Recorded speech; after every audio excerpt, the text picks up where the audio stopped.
Aside from questioning why Phynon chose the Strife core flame as his goal, I was also wondering why Mydeimos, the last crown prince of Castrum Kremnos, was very adamant in not wanting to get that very same core flame. I mean, from his drip marketing, which was released even before version 3.0, we already knew that he would get the Strife core flame. So when Phynon accepted Nikador's trial and went into it, it was only a matter of how. How would Phynon fail the Strife Trial? How would Mydei come to terms with his fate and take up the mantle of Strife? How did he start from not wanting anything to do with Strife to not only embracing it but also reshaping its definition, eventually becoming the Guardian of Amphoreus? And with the way it is told in version 3.1 quest, let me just say that Mydei has become one of my favorite characters. And yes, even more than when he was first revealed in the Golden Epic trailer. His story is one of overcoming fear, of accepting the ugly side of oneself without letting it define them as a character, as well as of breaking the tradition of violence and bloodshed that is expected of everyone hailing from his hometown. And that's where we're gonna start with the story, from the very place that twisted Mydei's definition of strife. Although the Kremnon ascension never put much importance on bloodline, it was also known for its patricide. King Europon, Mydei's father, was known to have killed his father before him in order to become king. So when King Europon heard of a prophecy that foretold Mydei's ascension to the throne, he believed that Mydei would kill him one day, just as he himself had the previous king. Fearing that this prophecy would come true, he decided to get rid of Mydei. He would cast Mydei, at that time still a baby, into the River of Souls. In theory, this should have killed Mydei, because the River of Souls is directly connected with Thanatos, the Death Titan, and crossing the river would get one to the other side, to the afterlife. However, because of one reason or another, one being Thanatos had gone missing and not been ferrying the dead to the other side for a while now, or another being that the River of Souls rejected Mydei because his soul did not meet the criteria of a soul that had had a long and fulfilled life, tossing him into the River of Souls did not kill him. Instead, Mydei gained immortality. So, Mydei survived that as a child. Eventually, he learned that his father had forsaken him because of a prophecy with the pretense of preserving Nikador's soul.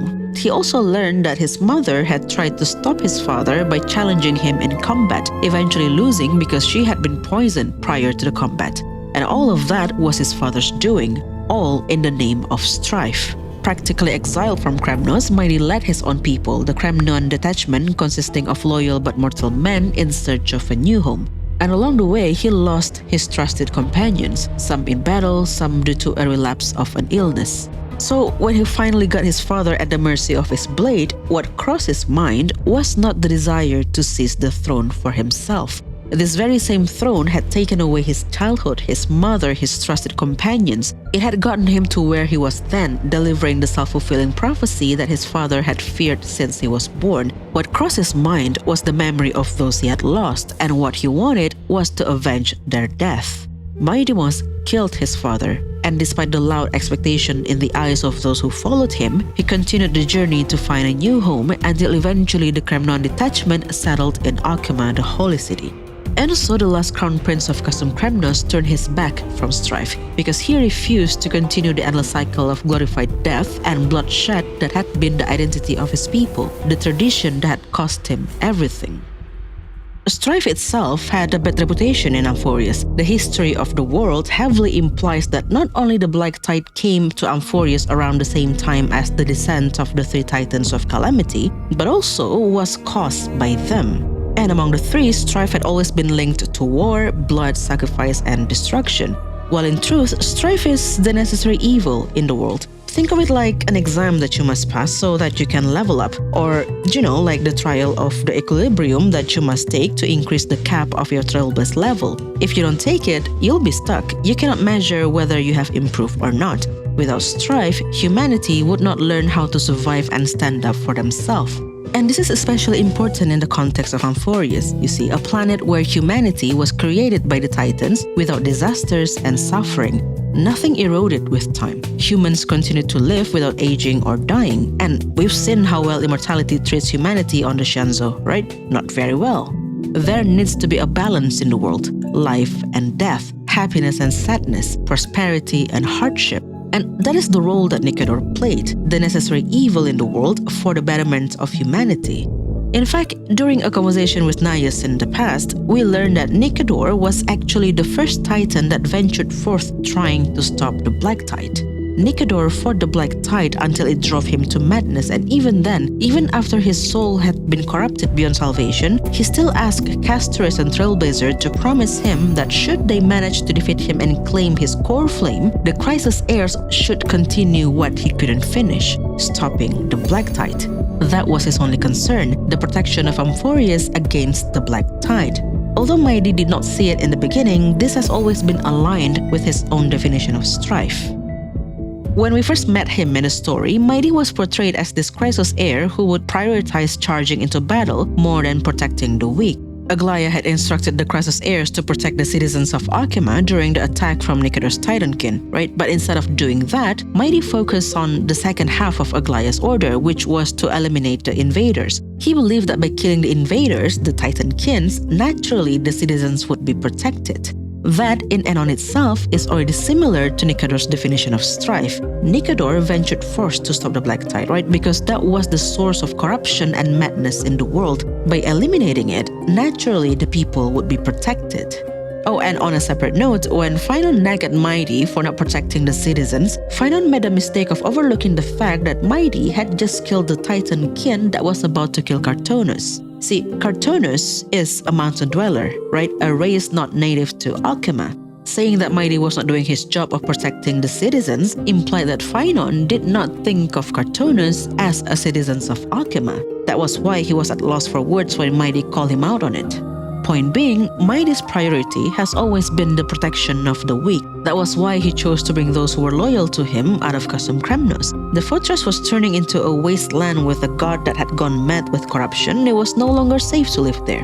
He doesn't go to battle for the sake of battle itself. He does so because he knows that's the right course of action to ensure the safety of the people. Interestingly though, after learning about Nikador's scheme and faced with the fact that Arkema was in danger, Mydei and Phynon thought the opposite of how they did earlier. Before, Phynon was all about the citizens' safety, right? He nagged at Mydei for not following Aglaia's order, while Mydei was all about defeating the source of evil and the threat would vanish on its own. Now, it was the other way around. Mydei urged Phynon that they should get back to Arkema. They were the only two warriors among the Crisis heirs after all. With them away, the city and everyone in it would be defenseless. Meanwhile, Phynon ever so calmly said that they should just continue onwards. They were only one step away from finding Nikador. If they stopped there, who knew when the next chance would come? And this, I think, is who they are at their core. Mydei is about protecting the weak, while Phynon is all about uprooting the source of evil. That is why Mydei's definition of strife is aligned with Nikador's. That is why Phynon chose the strife core flame to begin with. I mean, Nikador was believed to be the one who brought the Black Tide into Amphoreus, right? The cause of it. For all they knew, Nikador was the source of all evil, and so Phynon made it his goal to uproot it so the world would no longer know strife. Little did they know, defeating Nikador means opening the gate to the Black Tide. Learning a little too late that not only was Nikador not the cause of the Black Tide, but also was he the one who had been keeping it at bay. As soon as he was defeated, the grove was consumed by it, introducing this nameless swordmaster whose mission was to steal the core flames, actually, much like the Crisis heirs, which is a topic that I've talked about at length in this other video. I will leave a link to it below if you wanna theorize with me. Anyhow, the nameless swordmaster, right? The sun-like existence that appeared in Phynon's trial. See, when Mydei went after Phynon in the trial, Nikador said that Phynon had failed the trial and that he had positioned him at the rear of the battlefield, a position that Phynon earned for his courage, tenacity, and sacrifice.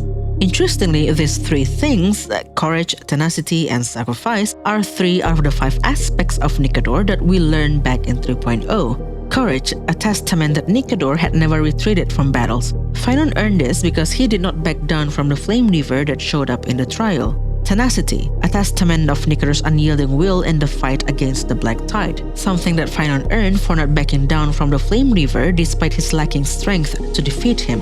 And sacrifice, I suppose, for Phynon went into the trial despite his doubts, because somebody must step up and fill in the empty seat of strife. If Mydei would not do it, then he would. What's missing though are honor and reason. Honor is a testament that Nikador had never stabbed his enemies in their back. The Kremnoans value fair fight, right? Stabbing their enemies in the back is not it, but Phynon, he ran up to Mydei from behind, very much intending to stab him in the back, if it's not for Mydei sensing his arrival and taking the stab in his stomach instead. As for reason, well, it was the first aspect of Nikador that he tried to salvage, and it was thanks to this that the Crisis heirs were able to defeat him in the present. Phynon did not earn this because he was blinded by hatreds for the Flame Reaver and eventually lost himself.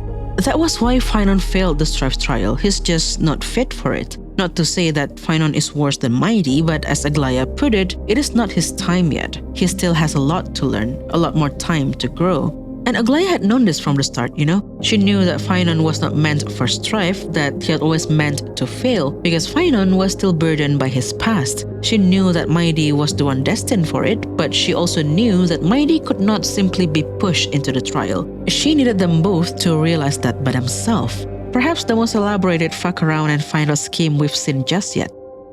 While Phynon was not fit for strife, I believe Mydei has always been worthy of it.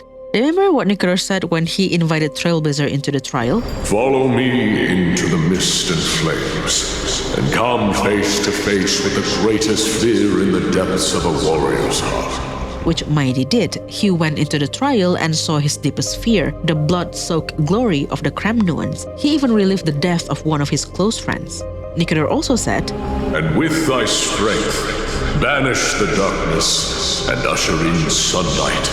Let all lost souls find courage on a long journey back home. Which Mydei also did. He found Phynon in the trial, who had lost himself because of his hatred towards the Flame Reaver, and he brought him back. And just like that, he saved Phynon from the trial. While we saw Phynon coming up from behind him, eyes crazed, ready to stab Mydei in the back, Mydei took the hit with a smile, knowing that he finally found Phynon and got a hold of him, not once showing signs of succumbing to the bloodshed, even after killing the Titan skin surrounding him, even after being taunted with the mention of his mother. Before he took up his own Strife Trial, Mydeimos already passed it. Unfortunately, Mydei had not realized this. His understanding of strife was still influenced by his past experience, believing that should he take up the core flame, it meant sentencing his people back to the old tradition of war and bloodshed. Something that his mother and father once had vowed to erase, something that his father eventually lost sight of because he was blinded by power and the obsession of preserving Nikador's sanity. Something that he feared he himself would lose, because even Nikador lost himself to madness, right? If even a god revered by the people could succumb to madness, what power did he have to be immune to it? And we saw this fear manifested in the trial. Cartonus saw Mydei in that trial and called him Mad King, wondering if Mydei was there to kill him. Cartonus, the very same person that Mydei himself had protected before, asked him if he was there to kill him. Within the blood-soaked glory of the Kremnoans, what Mydei feared the most was himself succumbing to madness and turning on those he had sworn to protect. The story of the legendary mountain dweller was what helped Mydei come to a conclusion. This mountain dweller learned that his people were in danger if they stayed living in a mountain. They couldn't be forced out by words alone because the mountain was where they're from. So in the end, he set the forest on fire, thus forcing the mountain dwellers out. Sounds similar to what Nikador's strife is, doesn't it? The forest was set on fire because it was necessary for the mountain dwellers' survival. Without the fire, they would have been killed in a mountain. Without strife, humanity would never learn how to protect themselves. Once he realized this, Mydei was ready to take up the Strife Trial. He had also made up his mind on what to do next. He would denounce the title king and end the Kremnoan dynasty, effectively ending the tradition of bloodshed that had been with his people for generations. Although we didn't get to see Mydei taking the Strife Trial in the story itself, we got the front row seat of it in his character teaser. Once again, he put an end to Nikador the Strife Titan and became the incarnation of Strife itself. Just as Nikador had told him, the moment Mydei ripped Nikador apart shall be the moment of Mydei's ascension. The son of Gorgo, destined to be crowned in blood. And learning from Nikador, who only relied on himself and his reason alone, Mydei took precaution in case the same fate befell him in the future, in case he went mad and stood opposed to the Flame Chase journey. He revealed his weakness. In case he succumbed to madness and turned on those he'd sworn to protect, Mydei told Phynon his Achilles heel, revealing that Mydeimos the Undying could in fact be killed. leaving that knowledge and the safety of his people with Phynon, Mydeimos took up the mantle of Strife and returned to where it all started, continuing the Strife's eternal battle against the Black Tide, becoming the first line of defense against Calamity itself. The last crown prince of Castrum Kremnos, no, the Guardian of Amphoreus, was finally home. I don't know about you, but I think Mydei should have listened to Kratos. He should have never revealed his weakness to anyone, especially because now he has assumed Nikador's divinity and become the strongest demigod. If the strongest demigod has a weakness and it is known, then he is not the strongest anymore, is he? The person who knows this weakness is. And personally, that is why I think the Flame River is in fact Phynon. Oh, and also, let me know what you think of this type of video, not your usual Star Wars theory and more of a character lore/analysis kind of video. Are you interested in a deep dive of other characters? Let me know in the comment below and I will see you in the next one.